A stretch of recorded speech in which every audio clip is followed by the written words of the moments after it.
Hello student, welcome CBSE physics.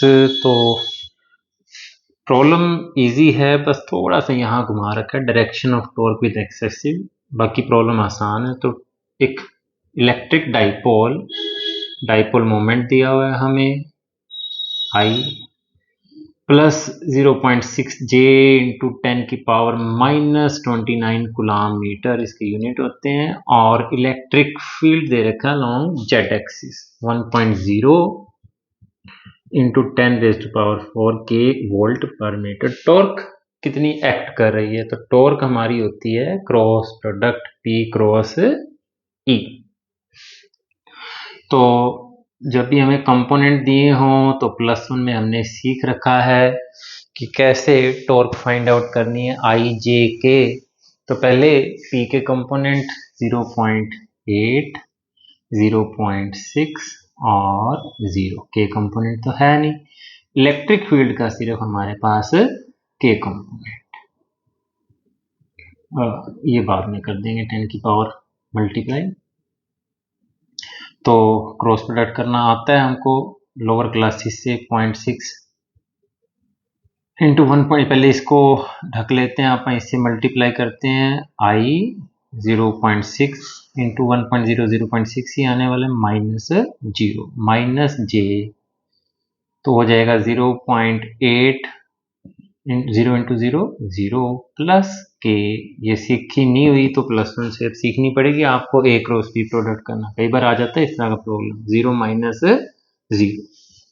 तो torque आ गई हमारे पास 0.6 आई माइनस जे 0.8।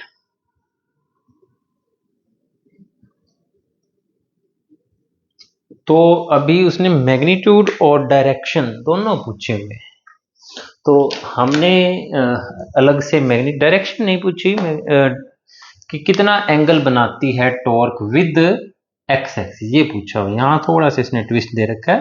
तो टॉर्क का जो मैग्नीट्यूड होगा, अगर हमारे पास आर वेक्टर दिया हो, उसके कंपोनेंट हो आर एक्स आई और आर वाई जे, तो उसका मैग्नीट्यूड होता है दोनों कंपोनेंट का स्क्वायर का रूट।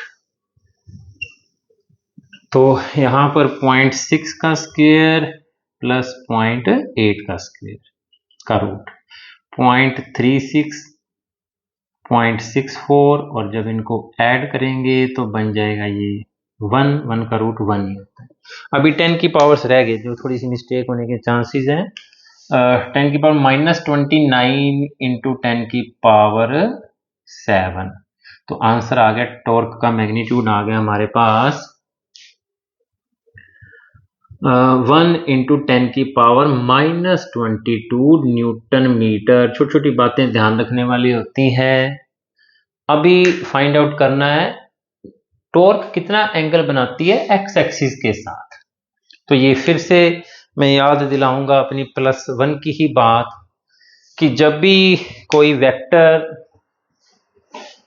जैसे कि दे रखा हो हमें प्लेन के अंदर, तो कुछ इस तरीके से इसी चीज का डायग्राम पहले बना के दिखा रहा हूं।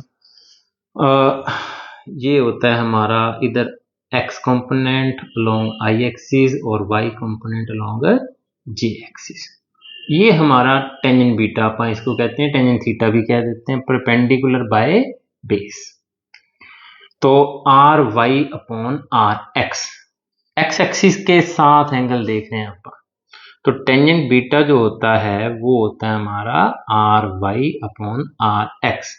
हमारी टॉर्क क्या आई थी? मैग्नीट्यूड आया था या वेक्टर की फॉर्म में आई थी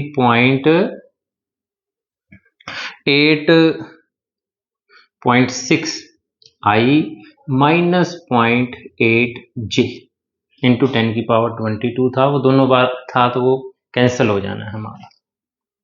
तो हमें देखना है टेंजेंट बीटा। टेंजेंट बीटा के लिए मैंने क्या कहा, R Y component upon X component. Y component क्या है? -0.8 अपॉन 0.6, तो ये आ गया -8/6 या -4/3। कैलकुलेटर से या नेट से इतना भी छोड़ दोगे तो आंसर तो ठीक है। टेंजेंट इनवर्स -1/3 लिख देना। तो हमारे पास कौन सा वहाँ लॉग टेबल है।